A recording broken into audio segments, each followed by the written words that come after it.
The heart of the Facebook data scandal appears before UK lawmakers by take a broad enough view of our responsibility, and that was a big mistake. Does Google know that I was sitting here and then I moved over there?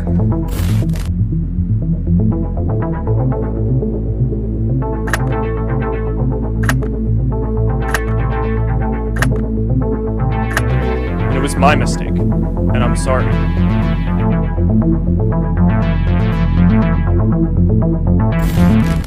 सुबह उठने से लेकर उसके बाद तक हम दिन भर जो भी काम करते हैं उसमें टेक्नोलॉजी एक बड़ा पार्ट निभाती है।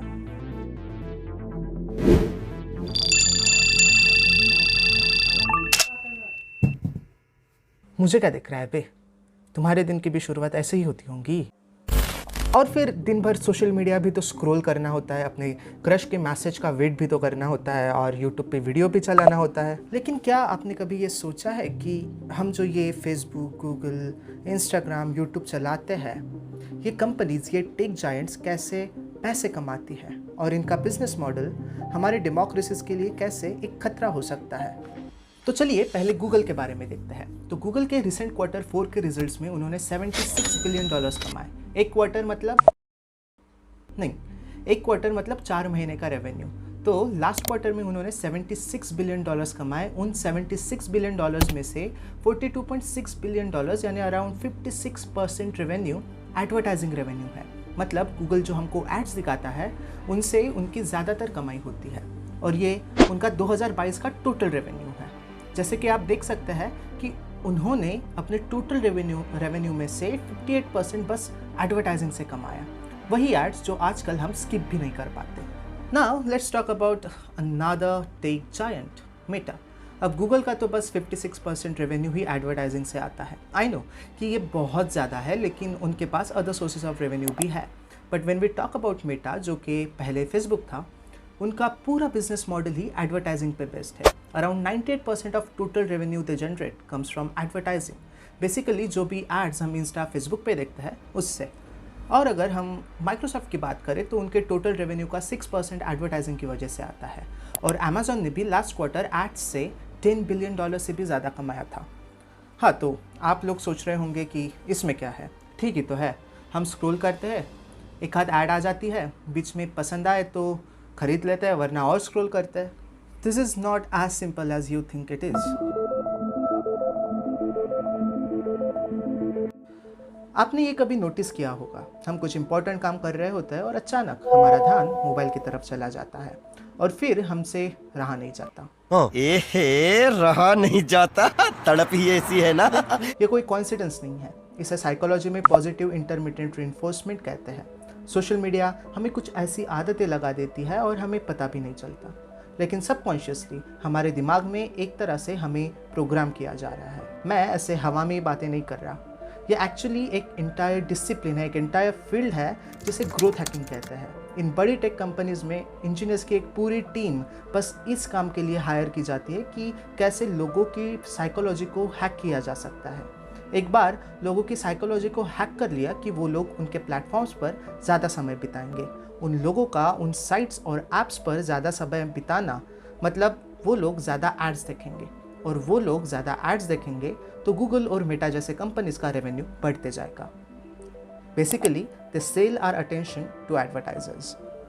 ये ऐप्स और सोशल मीडिया साइट्स ऐसे ही एडिक्टिव नहीं है, उन्हें एडिक्टिव बनाया गया है।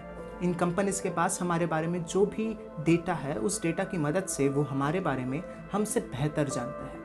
वो हमारे साइकोलॉजी को जानते हैं, हमारे बिहेवियर्स को जानते हैं। वो ये जानते हैं कि कौन सा आदमी कौन सी ऐड देखना पसंद करेगा। ये कंपनीज ऐसे ही बिलियंस में नहीं खेल रही।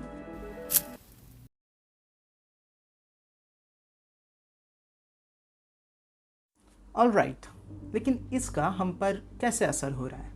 वेल, फर्स्ट जो मुझे काफ़ी प्रॉब्लमेटिक लगता है, इंस्टाग्राम और स्नैपचैट फिल्टर्स आजकल कुछ unreal standards of beauty set कर रहे हैं। भाई साहब, लोग इंस्टाग्राम पर इतने सुंदर दिखते हैं कि क्या बताऊँ। भाई उठने के बाद मैं ऐसे दिखता हूँ, ना कि ऐसे। सेकंड, सोशल मीडिया पर कुछ पोस्ट करने के बाद हमें लोग अप्रिशिएट करते हैं और थोड़ा बहुत फेमस हो तो लोग ट्रोल करते हैं। सोशल मीडिया पर कुछ पोस्ट करने के बाद हमें एक इंस्टेंट डोपामिन हिट मिलता है, हमें instant but short term popularity feel होती है। एक बार उस पोस्ट पर एक्टिविटी खत्म हो गई कि हमें वैकेंट और एम्प्टी फील होता है। This is deeply problematic. एक स्टडी के मुताबिक जो लोग ज़्यादा सोशल मीडिया यूज़ करते हैं वो खुद को लोनली पाते हैं, और कई स्टडीज सोशल मीडिया के वजह से सुसाइड रेट्स में बढ़ोतरी होने की भी बात करती है।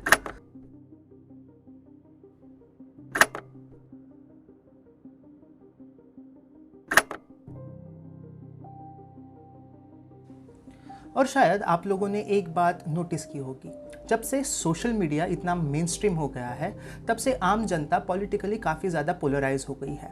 ये पॉलिटिकल पोलराइजेशन अपने ऑल टाइम हाई पर है, चाहे वो इंडिया में कांग्रेस वर्सेस बीजेपी हो या अमेरिका में डेमोक्रेट्स वर्सेस रिपब्लिकन्स। उन रिस्पेक्टिव कंट्रीज़ के लोग इससे पहले इतना ज़्यादा पोलराइज नहीं थे, और इसका जिम्मेदार कई हद तक कई लोग सोशल मीडिया को मानते हैं। And it's totally fine to have your own political ideology, it's all in your right कि आप किसको सपोर्ट करते हैं एंड ऑल। लेकिन आजकल सोशल मीडिया ऐप्स इन्फॉर्मेशन का भंडार ना होकर मिस इन्फॉर्मेशन का भंडार हो गया है। आप सबको पता है कि कैसे व्हाट्सएप पर आजकल लोग कोई भी इंफॉर्मेशन वेरीफाई करे बिना फॉरवर्ड कर देते हैं। MIT की एक स्टडी ने दिखाया है कि कैसे ट्विटर पे फेक न्यूज़ ट्रू न्यूज़ से 6 गुना ज़्यादा तेज़ी से फैलती है। फेक न्यूज़ काफ़ी इंटरेस्टिंग होती है। 2000 रुपए के हर एक नोट पर NGC यानी नैनो GPS चिप लगा हुआ होगा। And well truth is boring. Fake news लोगों को इन प्लेटफॉर्म्स पर ज़्यादा देर तक इंगेज करके रखता है, विच मीन्स कि वो लोग ज़्यादा एड्स देखेंगे और ये कंपनीज ज़्यादा पैसे कमाएंगे।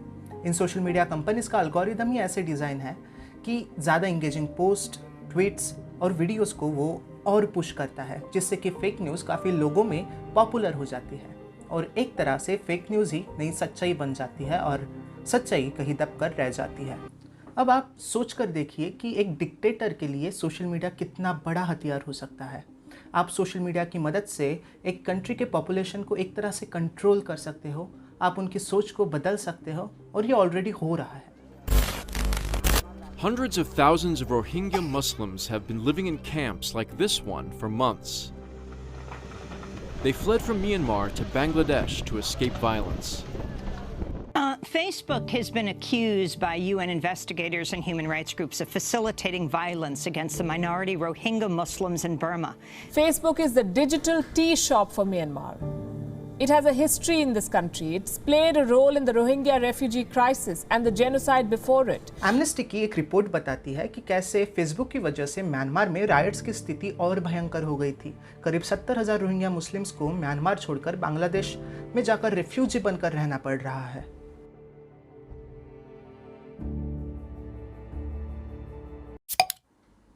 और आपको अमेरिका के 2016 के इलेक्शंस तो याद ही होंगे, जहां हमारे मिस्टर डोनाल्ड ट्रंप, जी हाँ, डोनाल्ड ट्रंप जीत गए थे। वो पूरा इलेक्शन एक तरह से हैक किया गया था। ब्रिटेन में बेस्ड एक कंपनी जिसका नाम कैम्ब्रिज एनालिटिका था, उन्होंने कई जगह से अमेरिकन लोगों का डेटा इकट्ठा किया, और लोगों का सबसे एक्यूरेट डेटा किसके पास होता है?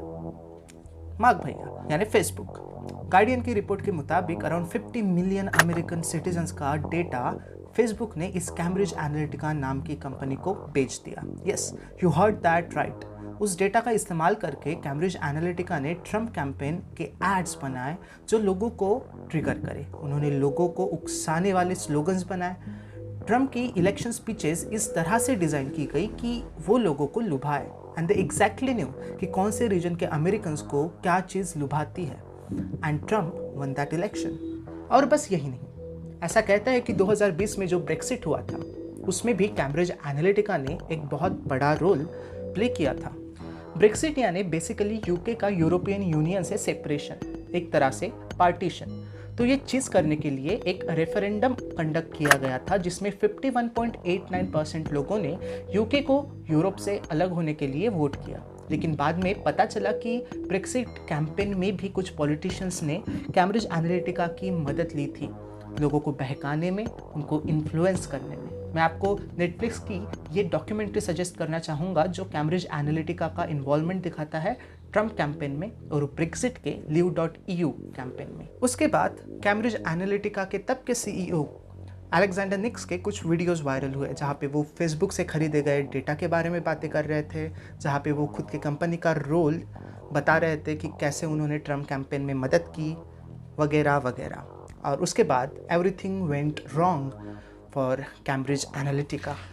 अगर ऐसे ही चलता रहा तो दुनिया भर में डेमोक्रेसी बस नाम भर की रह जाएगी।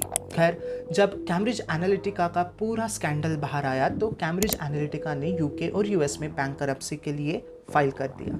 लेकिन अब ये हमारी ड्यूटी है कि कैसे हम फेक न्यूज़ को रोकें, कैसे चीज़ों को वेरीफाई करे बिना ना शेयर करें और कैसे खुद को इस नॉइज़ से दूर रखें। अब आपने यहाँ तक देख ही लिया है तो अपने दोस्तों को, फैमिली मेम्बर्स को ये वीडियो ज़रूर शेयर करें और उन्हें भी इन चीज़ों के बारे में अवेयर कीजिए। Thank you.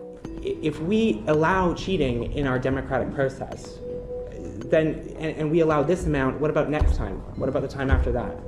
Right? This is a breach of the law. This is cheating.